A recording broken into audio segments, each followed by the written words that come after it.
Yes, of course, it is possible to get sober on your own. Yeah, you can beat any addiction on your own. In fact, it's pretty much the only way to do it is on your own. Because the truth of it is, no one can do it for you. You are the one ultimately that has to make the choices. You are the one that has to put in the work, put in the time, and go through the struggle that gets you from where you are to where you want to be. Now, there are other people that can help from the sidelines, but you're the one that has to do the work. And I hear all the time from, usually I hear this from family members. I hear from family members, my loved one says, "Yes, I have a problem, but, I can deal with this on my own." And they say, "Is that really possible?" And I say, "Well, sure, of course, anyone can deal with something on their own." But I think we need to dig into it a little bit further because what does that really even mean on your own? In my mind, like I said, that's the only way to do it is on your own because you're the only one that can do it. So a lot of times when people say, "I want to do it on my own," it means something else other than I want to do it on my own. And we're going to talk about that in just a second. We're going to talk about what people usually mean when they say do it on my own versus in reality what it means. Now, when people say do it on my own, I think a lot of times what they mean in a big sense is I don't want to go to treatment. And if that's what you mean when you're saying I want to do it on my own, can people get sober without going to treatment? Most people get sober without going to treatment. So without a doubt, it is possible to get sober without going to treatment. There are some people who that would probably be the best avenue to go down is to go to some kind of treatment, especially if the addiction is to the point that you're so physically dependent you can't stop, or the environment that you live in just is not conducive for recovery. Like maybe you live with people who uh, continue the behavior that you're trying to stop. Those are the kind of situations where it might be to your benefit to go to treatment, but it is definitely possible to get sober without going to treatment. In fact, that most people do. Now, if when you say I want to do it on my own, you mean I don't want to get any outside input whatsoever at all, I mean, could you do that? Maybe, probably, but why would you want to do that? We'll come back to that. So hang on to that thought. When you say no outside input at all, do you mean like I'm not gonna read a book, read a pamphlet, watch a video, talk to anyone whatsoever about it? Like literally, I don't want to have any outside influence, no advice, no nothing from anywhere. Do it on my own. Then I think usually when people say that, it means something different. And that's what I meant when I said like a lot of times it doesn't really mean that, it just sounds like that. Sometimes when people say I want to do it on my own, the translation of that is get off my back. I'm a grown person. I'm going to do whatever I want and I will figure out what I need to do on my own. Totally fair. But when someone is unwilling to get any output, like literally they won't watch a 30-second video on it or something, then then that usually doesn't mean like I got this, I can do this, I just don't want to go to treatment, which is like a common response. It means it's just a polite way of getting you to hush up and go away.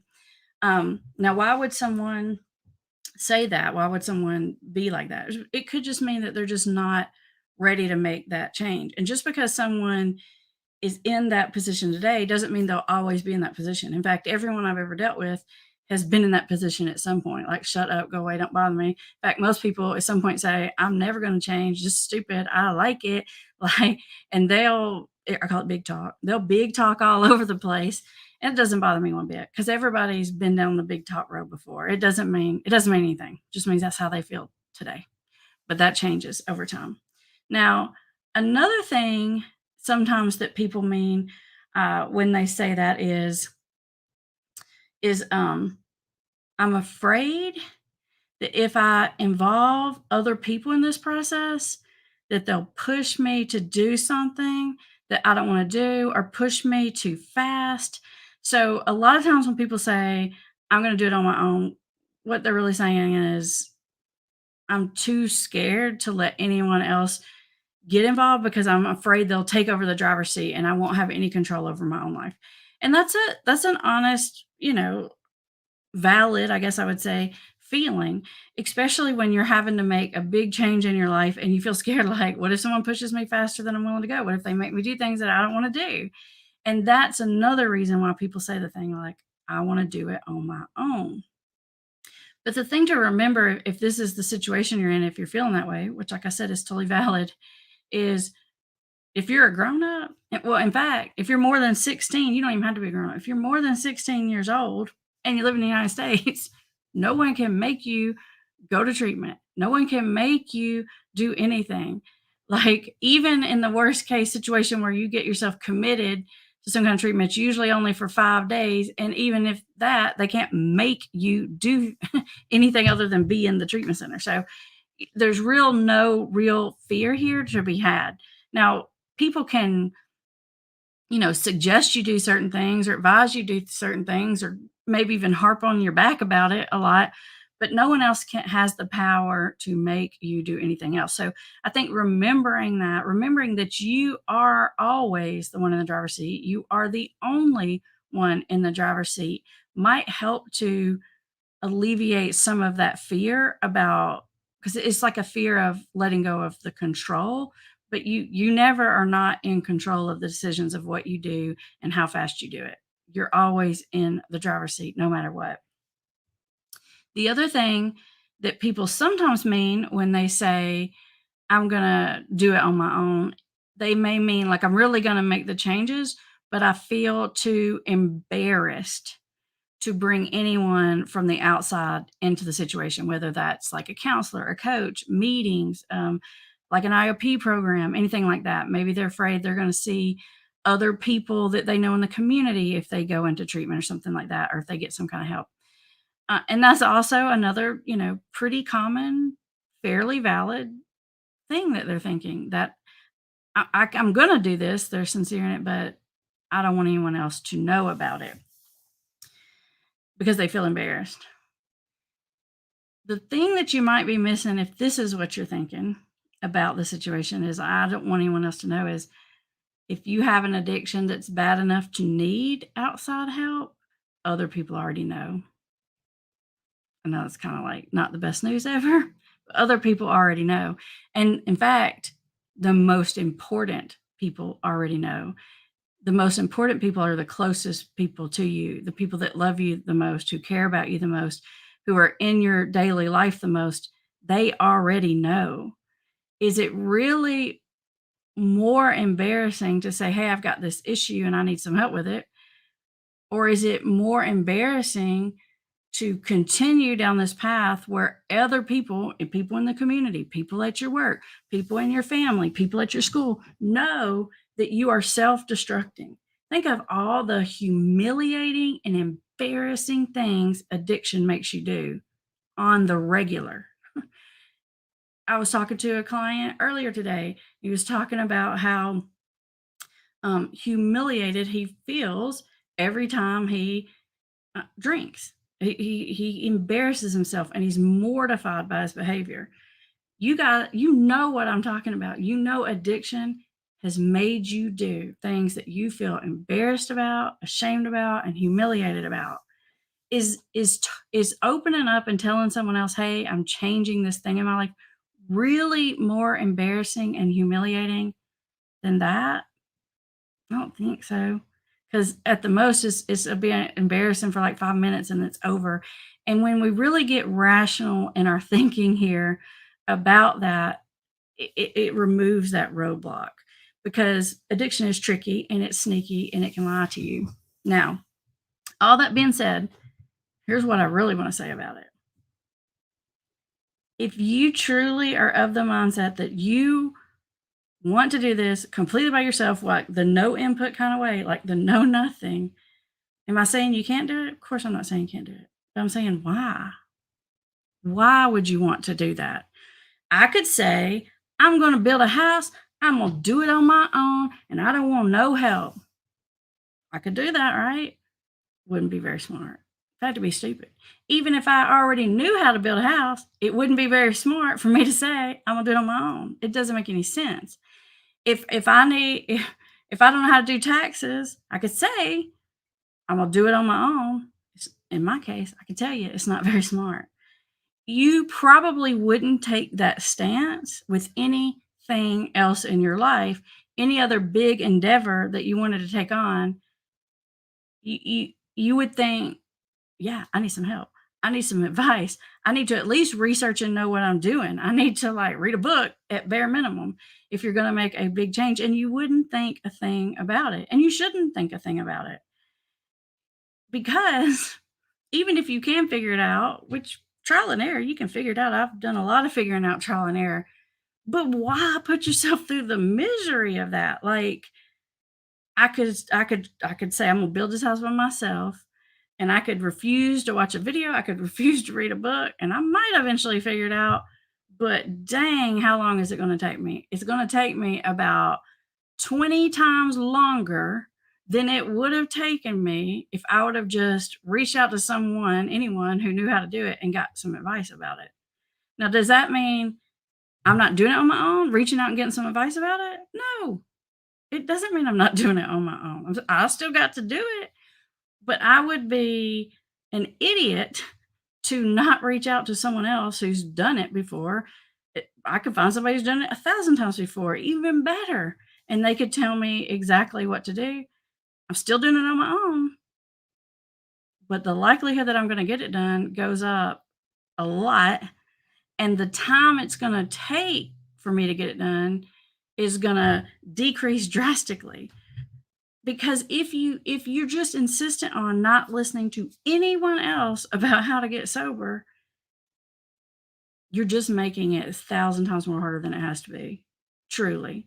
Just like anything else, if you were gonna try to do something in your life that you hadn't really done before, or maybe you tried to do it, but you've been unsuccessful at it, you've never really done it very well before, you wouldn't be saying that. You wouldn't be saying, "I'm not gonna get any input from any outside source." You would think, "No, dude, I don't wanna make all those mistakes," especially when it comes to addiction recovery, because it's not just that it's gonna take you longer. Every single mistake that you make, every time that it doesn't work, there is mega, mega consequences for it. And sometimes the consequence is you don't get another chance to figure it out. Maybe you don't get another chance because your family decides they're done with you. You don't get another chance because you overdose.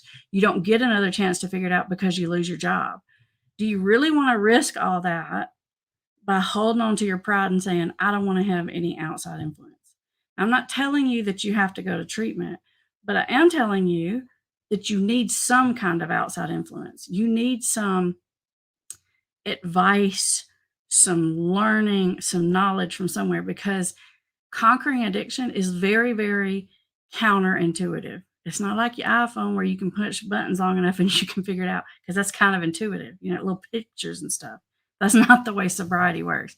In fact, it's like what you think is going to work is usually not the thing that's going to work. It's the opposite of that. So why not save yourself the pain and the misery and the time?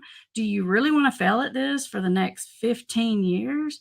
Or would you rather get on the fast track, figure out how it's done, make all the right chess moves, and be done with it so you can move on with your life? And I'm saying that to those of you who truly want to get better when you're saying, "I want to do it on my own," but maybe you're refusing to let some kind of outside influence come in for some reason. I mean, listen to a podcast, go to a meeting, get a sponsor if you want to, get a coach, do something to get some kind of influence in so that you don't have to continue to make mistakes and continue to pay the price. Because I promise you, the longer addiction goes, the higher the price becomes. It gets bigger and bigger and bigger. And I know you guys know what I'm talking about. Like, the losses get bigger, the shame gets more, the financial damage, it only grows. It doesn't ever plateau, it doesn't level off, it only ever gets worse. So why waste the time? Please allow some kind of outside influence to get into your life. even if you don't even want to go and talk to a counselor, which by the way is kind of silly. If you don't even want to talk to a coach, you need to really ask yourself why. Is it because I really don't want to do it and I'm just lying?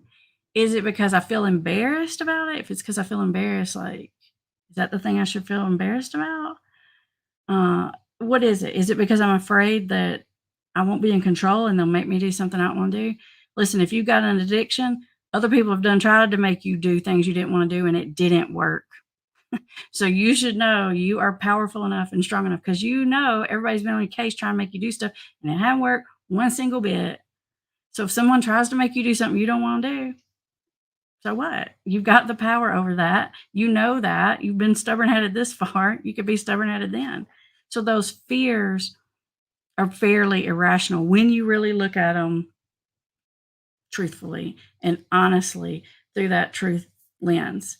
Heck, if you're too scared to open up to someone else about it and you want to get better and you really mean it, like go into the description and get access to my free 30-day jumpstart program. It's just a series of videos that come to you and give you advice and keep you motivated and help you overcome roadblocks.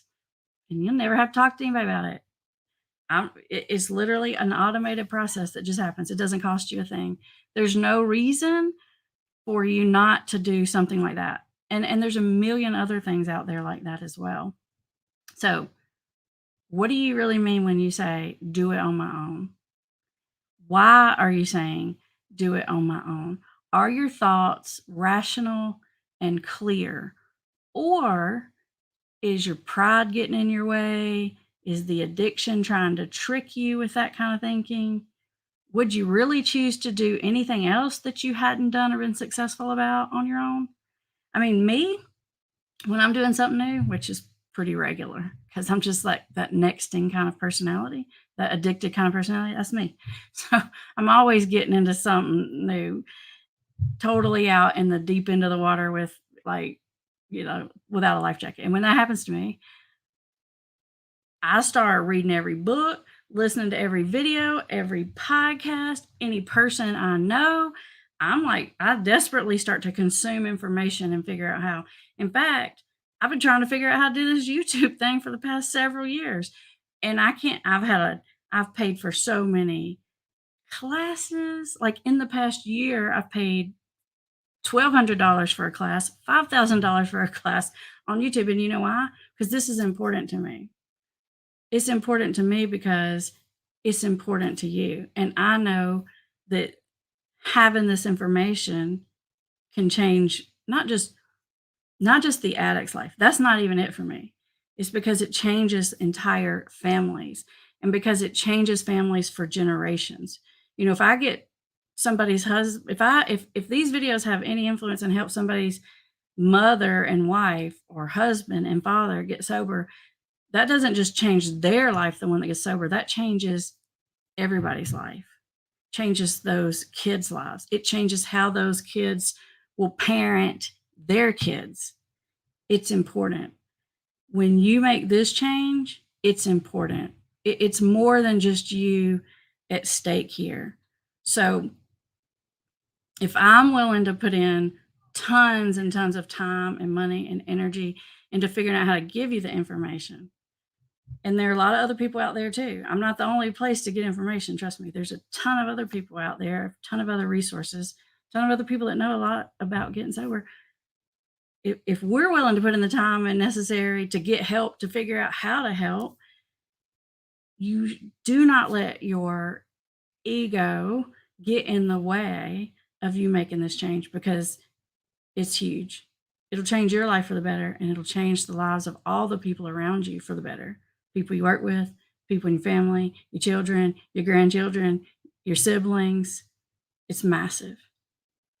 How many of you out there have been impacted by someone else's addiction and it is still impacting you today and maybe even happened like years ago? Put like a hand up emoji in the comments if that's you. If your life is changed because of someone else's addiction. If I had more hands, I'd put more hands up because everyone in my life's been addicted. And I can tell you That has had a major impact on my life. Some negative and some positive.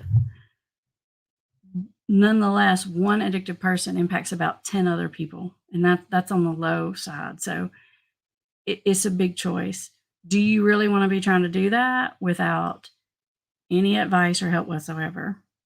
It just doesn't make any rational sense. So why are you saying that, and what do you mean when you're saying that? If you mean I don't want to go to treatment, then okay. Let's figure out how to do that, right? Because I wanted to figure out how to start a business and start a YouTube channel, but I didn't want to go back and get another master's degree in business school. I didn't have to do that, but in order to not do that, I had to do a whole lot of learning and investigating on my own. And so, yeah, of course it can be done. Of course you can get sober without going to treatment. Can you get recovery without having any outside influence? Maybe, but it don't look good, and it's going to take you a really long time. And I don't advise it. Just like I wouldn't advise anybody else to take on any other big major thing in their life without getting some outside advice and help. There's no shame in it. Trust me. I see some little hands going up in the comments of the people that are here live. So I want to say hello to the people that are here live, and I also want to say hello to the people watching on the playback. I appreciate you coming back and watching. I know you got a job. I know you're going to work. You can't just drop everything and watch these lives in the middle of Thursday afternoons. But I appreciate you watching either live or on the playback. For those of you who don't know, we are live every Thursday at 1 p.m. Eastern. I'm on here at live, and a good reason to catch it live is because you can interact, you can ask me questions, you can give me feedback, you can tell me about your story and your situation, and you can help someone else. So let's say hello to some of you guys who are here. And if you have questions or comments, something that you want me to address, put a little question mark or something in front of it that's like gets my attention, so I'll know that you're trying to ask a question or tell me something important. Because sometimes you guys are talking with each other in the chat, and I can't tell. Talking to me, you're talking to them. It's confusing. I'm glad you guys talk to each other. I'm just so ADD, it's hard for me to figure out what's happening all the time. Let's see. Hey, Scarlett. Hey, Eddie Spaghetti. Hey, Leanna and Mimi from New Orleans. We got Andrea from Las Vegas. Yo, mama. I always see your name on here. It's so fun. We got Daniela. Star is here. Here's a new name. Knice Sweets. Oh, says, hello. It's nice to be here for the first time. Your videos are really helpful. Being in a relationship with an addiction problem and me never touching any drugs, understanding him on the roller coaster. Hey, we're glad to have you here. Glad you caught us live. Let's scroll down here and see if we have any. Danny says, could you help me, please? What can I help you with, Danny? I will be happy to help. If there's something I can do to help, I'll do my best. And if I can't, maybe there's someone watching right now who can.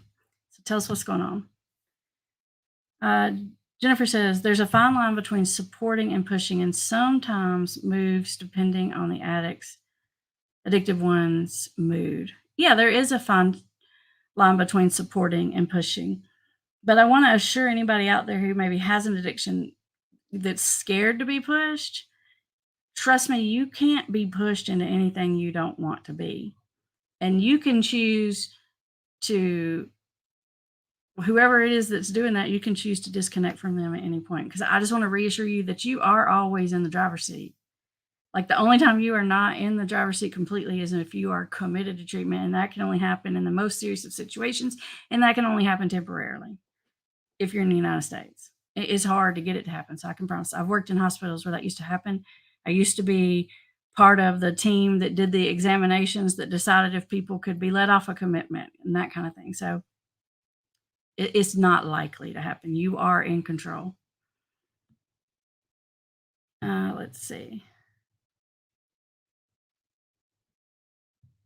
This is a question. Lori says, what does drinking as part of my personality mean?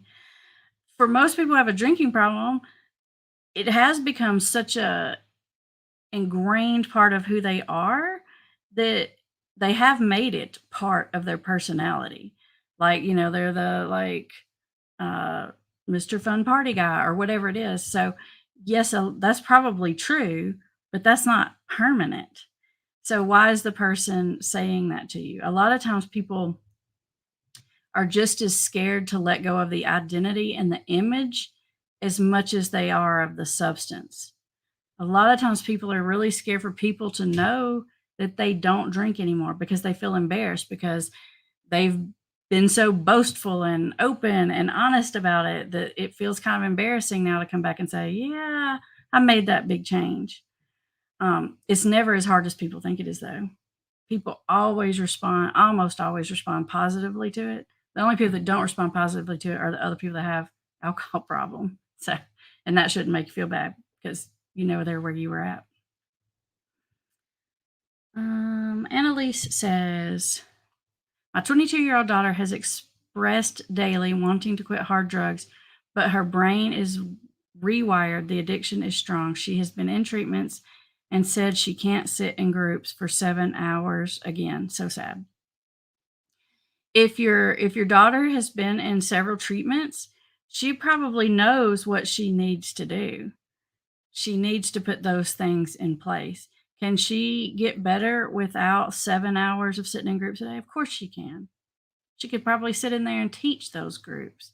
So what is it about that is that she needs? Is it that she needs the structure and the accountability? Is it that she needs to be completely cut off from the access of getting it? Because if she has the opportunity, she's going to do it. There, if there's something about the treatment that she needs, maybe she can figure out what is the thing about it that I need the most, and can I get it without having to sit in groups for 7 hours? Probably so. If there's a certain thing that you just don't want to do in your recovery, like I just don't want to tell everybody every bad thing I've done, can you get recovery without doing that? Yeah, probably. As long as you're open to having some kind of influence, you're going to be all right. Let's see here. Star says, blows my sober mind how my I think I don't know if it's addicted husband or alcoholic husband, has a large collection, must be alcoholic husband, of empty vodka bottles hidden in the barn. I can't wrap my head around his continuing to pile them up. Is he embarrassed to toss them? Yes. Yes. He is embarrassed to toss them, and he might even think that you don't know that they're out there. A lot of times they'll sort of hide the empties thinking that they'll get rid of them, like when you're not looking or right before trash day, or they're going to take them off to the recycle place themselves or whatever. But yeah, that's what it is. They're embarrassed about getting rid of them. So they're stacking them up and hiding them. That's a very common thing. Dawn says, love you so much. Hey, love you back. I have been having a very hard time with my, I don't know if it's alcoholic or addict. Is it sister maybe? And one of your videos helped me stay sane. Had to watch him walk away. Oh, alcoholic, addicted son. Had to watch him walk away with his belongings in a buggy. He stole over $600 in 3 days. I'm dying. Dawn, I think, and I'm going to do a video about this soon, but the words you use in your head and when you write them down and out loud to other people, I'm dying. I just want you to be careful because the words are powerful. And even when I talk to my clients and they use big, giant, especially negative words, I say, okay, let's look at that word, right? Like if they say, I can't do something, or if they say, I always mess it up or something like that, I like to look at it. It's called cognitive therapy. So I would just encourage you to be careful with your words there to make yourself feel better, I guess is what I'm saying. I totally get it. But even if you took the word I'm dying down to I'm worried, you know, that would help. If you wanted to be even better with your words to help yourself, you could say, I'm hopeful, right? Changing your words will change the way you feel. It will change your outlook. And changing the way you feel changes how you act, which changes your outcome. Changes the energy you put out. It changes everything around you, which can get you a different outcome. So be careful with your words because it controls how you feel, which controls your energy, which controls your outcome. I know that's kind of like a long formula there. Let's see here.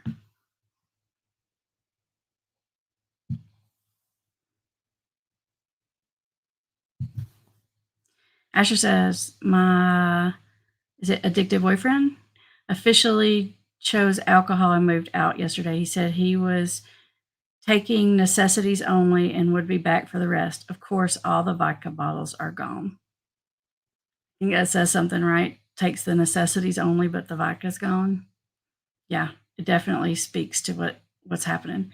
I don't know if you've seen this or not, Asher. I did a video a while back saying why do people with addictions choose their addictions over their families, their loved ones. If you haven't seen that, you might want to take a look at it. It might help you understand what's happening there, which might help you feel a little better. Hey, Jennifer. Hey, Debbie and Steph. I like all these hands raised up. Janet says, I hope I can get my son to take this seriously and accept help. I hope so too. And if you're watching these videos and you're interacting with him in the ways that we teach, the chances of him doing that go way up. You change your energy, it will change your outcome, even the outcome of your relationship with your son and what's going on with him. Hey, Elizabeth, thank you for the sweet comment. Demolition says, spending 100 days in treatment and outpatient recovery changed my life. Tried on my own unsuccessfully because I didn't want to admit I had a problem. Now 450 days sober. I love that you said that. So it's like, I tried on my own because I didn't want to admit I had a problem. So if you can't admit, I think that's just such a good point you're making, because if it's like, I can't acknowledge I have a problem, then what's the chances of my trying to solve it on my own going to be, right? Not that great. So it's a great example of what I was talking about. Like a lot of times when people say I want to do it on my own, it doesn't really mean what they're saying. It means something else. It could mean I'm embarrassed. It could mean I don't believe I need to change. It could mean I'm scared. But a lot of times it means something deeper than what it seems like.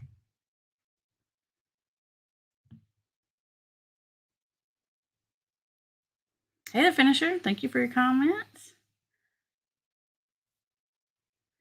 Let's see here.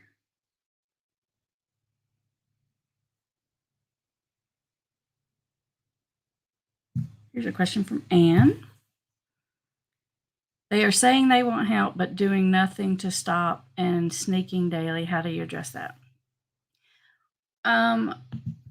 We just talked about this in our membership group yesterday. We had a live call once a month. We meet with our members only, and they send in questions and we answer them. And we had a question like this: when people say, I want help, but then they're not taking the steps, what you can do when someone says, I want help, then I want you to be prepared behind the scenes with some kind of help options.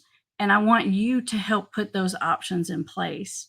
Because a lot of times an addicted person, they mean it when they say it, but that little window doesn't last very long. And a lot of times they don't have the resiliency to go through all the steps to get the help, like to make the phone calls, to ask the questions, to check the insurance, to find out the options. It's a pain in the butt for anybody. And so if you're feeling a little ambivalent about it and you're kind of scared anyway, and it's a big pain in the butt and you got to make 400 phone calls to make it happen, the chances aren't as good. So I know other people out there in the addiction recovery world, they'll say they need to make the calls themselves. I disagree. They need to agree to get help. They don't even have to say I want help. They just have to say I'll get help. So what you might can help in that process, by saying something like, hey, I know this lady who has some videos on YouTube. Can I send them to you? Or I know a counselor who's on your insurance plan. I've heard really good things about them. Could I call them up? Or the questions or the things you might want to know. So you can maybe assist and go ahead and get those things moving. If you have a loved one who's telling you they're not going to get help and they don't have a problem, I want you to be doing this behind the scenes anyway. I want you to be doing the research, because one day they're going to come to you and they're going to say that. And I want you to be ready to act quickly when that happens. Although I want you to act quickly, I want you to be calm and cool about it, though, because if you start pushing like real hard too fast, you're going to hit that, like, I'm scared to be out of the driver's seat button. So you got to be super cool, Let them know they're still in the driver's seat, but be of assistance. I call it, it's like opening the doors. They're saying, yes, I want to go. And all you're doing is walking in front. You just open the doors. That's all you're doing. They got to step through it. You're just helping open the doors so that nothing's in their way. That's all.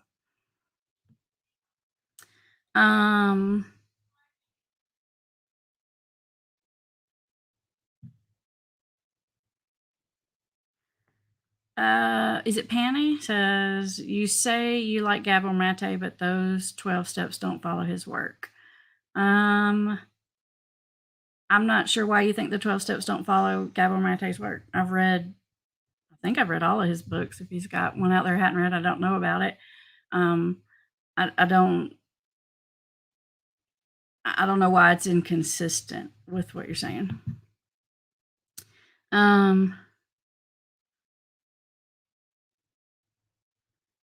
Lori says, what does drinking as part of my personality mean? Love your videos. Yeah, we talked about that just a second ago. It does become part of your identity. I talk to a lot of people who are trying to change, and they're like, everyone in my circle does this. Like, I don't even know how to act anymore. I don't even know what to do anymore. It does become part of your identity, but it doesn't have to stay part of your identity if you don't want it to. And it doesn't mean that you're going to be dull and boring and loser. It doesn't mean any of those things. You're going to be more engaging. You're going to be more interesting. I know that's hard to believe, but it's true. Married a long time says, I know you don't want us to share these videos, but they are so on point. How can we get them to watch them? That's a good question. I get this all the time. I'm glad you're asking. I always love for you guys to share my videos. Love it, love it, love it, because it helps me with my mission to help other people. So not only helping me, you're helping lots of other people when you do that. When you share, when you subscribe, when you hit the like button, you are helping spread the mission, and you're helping make sure that you get access to all the videos I make. But what Married a Long Time is saying is, I do frequently say, I don't want you to share my videos in a way that feels like a jab at someone. So the way you do it that's actually helpful is you find one of my videos that you know a person will like totally agree with and be down with. Because I got a lot of videos. Like, I got a lot of videos talking about what the families do wrong. Find one of them videos and send that video. Like, I watched this video and Amber was saying I was doing all this and this and this wrong. And like, watch it. She's saying like, me trying to control you is wrong. And then they're gonna be like, yeah, I agree with that woman. And then maybe a day or two later, say, I saw this another video Amber made, and find another one that they're going to agree with and send it along. And then what's going to happen is they're going to watch a couple videos, and then my videos start showing up in their feed, and they're like, if they go on YouTube, and then they might click on some of those other videos. And because they already have some trust in what I'm saying, they will have trust built by the time they get to the things that I say that are harder to hear. It is literally the exact same process I teach you to do with your loved one. Listen and be empathetic and build trust before you ever actually push or say anything hard. So do the same thing with the videos, same process. And always ask, hey, I saw this thing. Would you mind if I sent it to you? Would you be willing to take a look at it? Would you be willing to let me know what you thought about it? Like, is this woman full of crap? Does she know what she's talking about? Saying it in a way that makes them feel in the driver's seat will make it more likely that they'll open the door and let that in.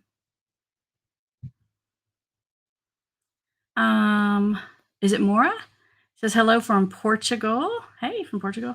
Been binge watching your videos. As I had an alcoholic male friend, I have distanced myself as he is a narcissistic person. Is that alcohol or his personality? That's another really good question, Mora.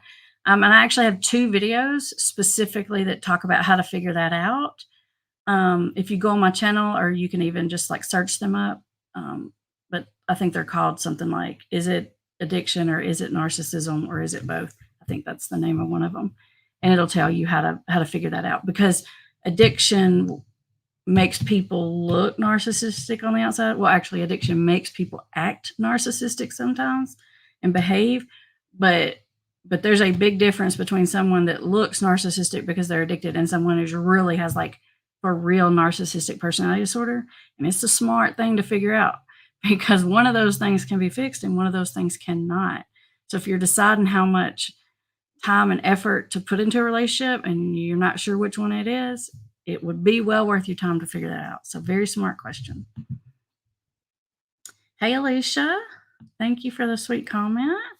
And is it Suze from South Africa? Thank you, thank you, thank you. Here's a question from Curtis. So if I realize I have a problem and I know what I need to do and I put a foot forward and then fall back, how can I keep the steps going forward? That is also another really good question. I think first thing you got to do is damage control when you have a slip back. Because a lot of times when you slip back, you can tell yourself things like, I screwed it up, I ruined it, maybe I had 60 days sober and now I'm back to day one. Well, that's not true. You can't undo your days sober. You can't undo your positive steps in the right direction. So what you do is you just get back up as quickly as possible. You dust yourself off, you learn from it, and you move forward. And if you're not sure what to learn from it, move forward, that's where maybe you could do some research, which is exactly what you're doing right here. Just sitting here asking this question is doing research and getting some advice and feedback. Figure out, what made me fall, learn my lesson, and move forward. It is a learning process. There will be some back and forth in the process, and you will figure it out as long as you are continuing to get back up and you're continuing to learn and grow as a person. You're going to figure it out. Let's see. Leanne, you're a real blessing to me. Well, thank you. I learned a lot from you. English is not my first language. It's Spanish, but I make an effort. This is very valuable information. Thank you for your dedication. Hey, thanks for listening. And it sounds like it's hard for you because you have to listen and then sort of translate. And your English is pretty good in the comment.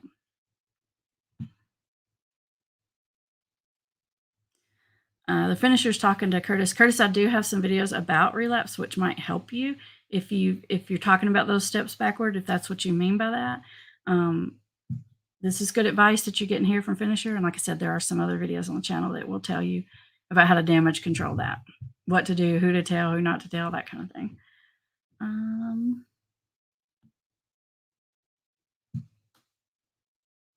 Oops.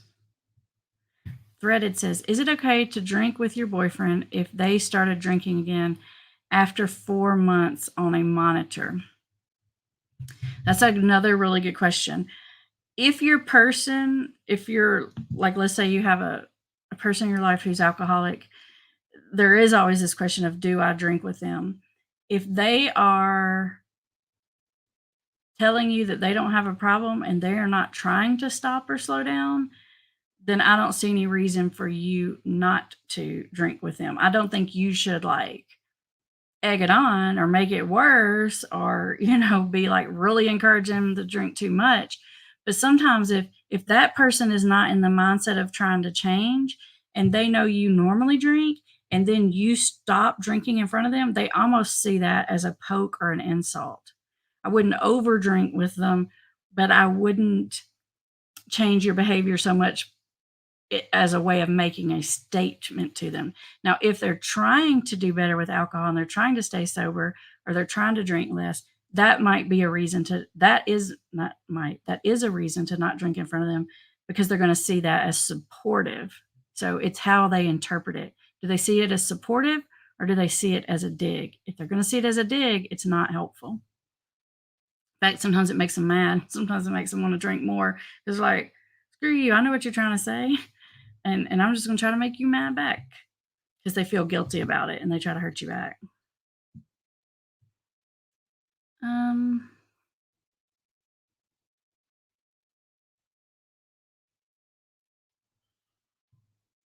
Here's a good question. Joyty, am I saying that right? My addicted son is saying he doesn't need help, but he ruined the whole house atmosphere. It's affecting my 13-year-old daughter too. How do I handle this? Great question. If he's saying, is he saying I don't need help because he doesn't think he has a problem? Is he saying he doesn't want help because he's going to do it on his own? I think maybe he's saying I don't want help because I don't think I have a problem. If that's the case, you don't need to talk to them anything about getting help. You need to back up and meet them where they're at, which is they think they don't have a problem. And there are certain steps that you need to take to help them realize that they have a problem. The biggest step of which is don't fix any of the messes. Don't fix their problems. And the other piece of that is don't be the bad guy. Don't let them make you out to be the problem. When you can do that, that's going to help them figure that out faster. I have a ton of videos on the channel about that. Look for the playlist called How to Get Someone Out of Denial, if that's the case. And then there's other videos too about boundaries, which is the second part of your question too, about affecting the 13-year-old. So there's the what do I do for him, how to get him out of denial, and then there's the how do I hold boundaries. So you probably want to look at both those playlists.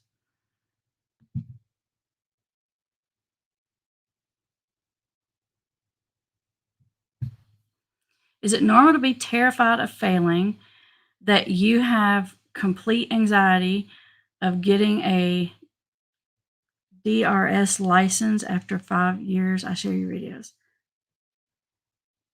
Hold on. Trying to make sure I'm understanding this quick. Is it normal to be terrified of failing, that you have complete anxiety of getting your, is that doctor's license?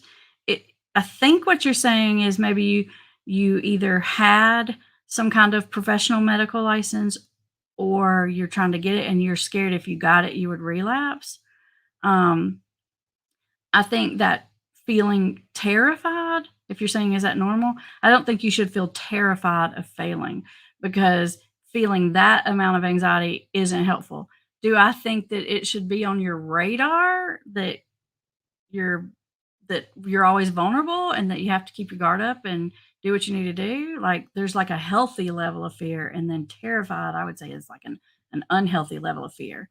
And if you've been stable in your recovery long enough, I definitely wouldn't let it stop you from moving forward. If it's your first day sober, that might be different. But if you've been doing good for a while, you want to move forward. That's going to help you stay sober. Like, accomplishing your dreams, doing the work that you're meant to do. That's going to make you feel good about yourself, which is going to help you stay sober. That's what I would say. And thank you for sharing my videos.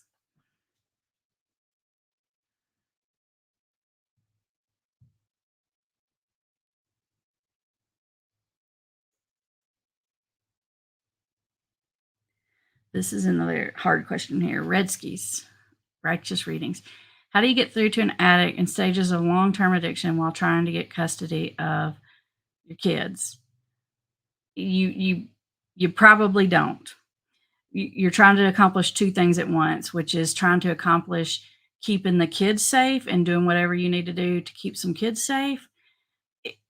You need to put that, if the safety is an issue, if that's really a concern, then you need to put that first. But you're probably not going to be able to stay out of the bad guy role and do that at the same time. I mean, it could be done if you have a really good relationship with that person already and they're in agreement, but you probably can't be the good guy, be the support person, and then also be trying to get custody of their kids, if that's what you're saying. I think that's what you're saying.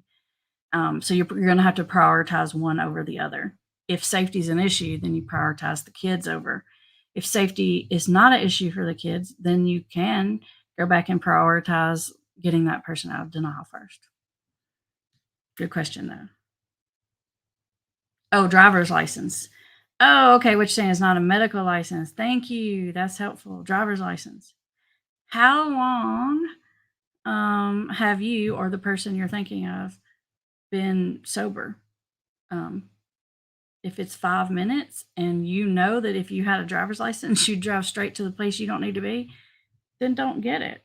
But if you're just scared for scared's sake, then I don't know about that, because ultimately you want to be able to drive. I mean, ultimately you need to be back driving so you can do the things in life that are important to you. So don't deprive yourself just for the point of it. But if you know you're having the sneaky thoughts, and if you had the keys, that's what you do, then make the smart choice and don't get the license yet.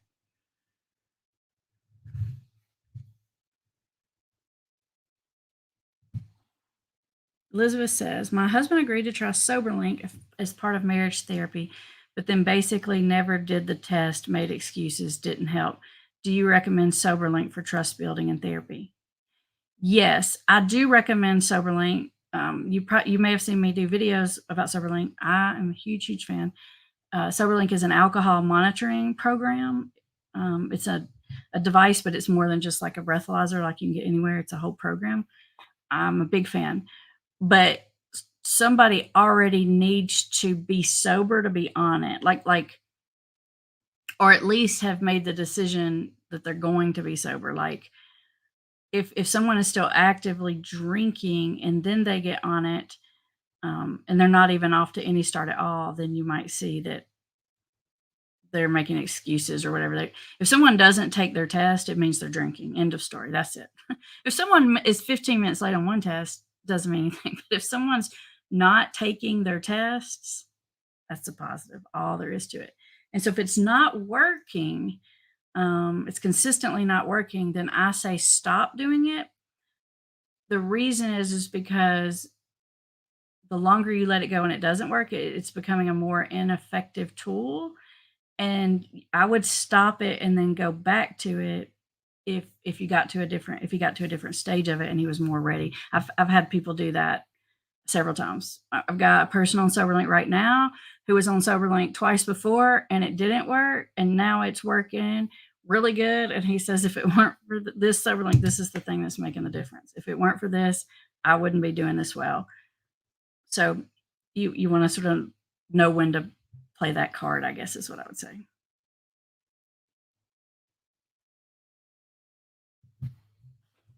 David says, my wife filed for divorce after 25 years. She's an alcoholic, and I believe if she didn't drink, our marriage could be saved. Is there any way of getting through to her that the alcohol is controlling her? I'm sorry to hear that, David. You also, I know I mentioned it earlier to someone, like if you haven't seen that video about, I think I even have a video called like, can't remember exactly what I titled it, but basically like, what the heck they left me, like the addicted person left the sober person, which sounds like maybe what you're dealing with, and it kind of explains that and why that might help you. Can you get through to her basically if you're divorced? If you're going through divorce or you are divorced or whatever, and you still have a somewhat friendly relationship and you want to help get her out of denial, then yeah, you can still use all the same steps that I normally teach. And sometimes a lot of times the person's in denial because they blame the spouse. Most of the time, that's the case. And so you stepping out of the bad guy role and then you're not even there, and then the problem still continues is sometimes helpful for them to see, hey, I guess it wasn't just him. Maybe it is alcohol. But that may take a while.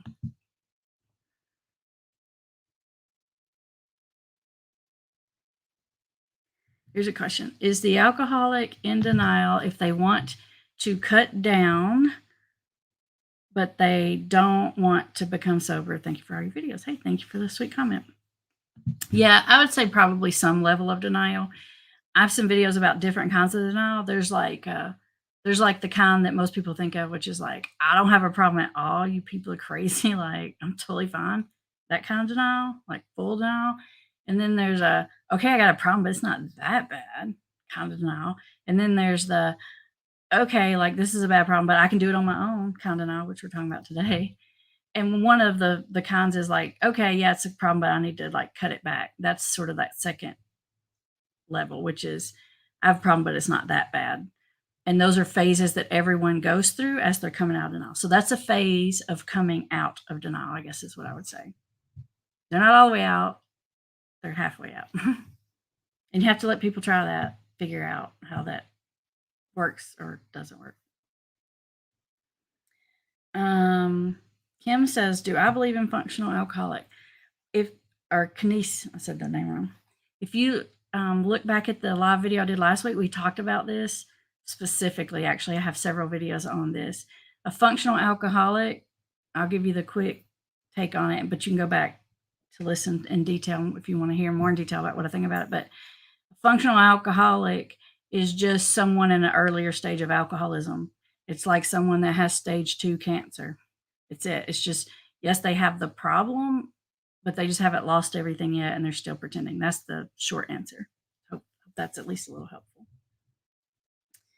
All right, everybody, I will put up more resources for you on how to get sober on your own without having to go to treatment, which is fine for you up here so that you can do it smart and not have to like go through all those painful ups and downs and take years and years when you can get this done quicker. I'll put it up. So watch those videos next. I'll put them right up here. Thanks everybody who showed up live and everybody who's watching on the playback. I'll see you next time.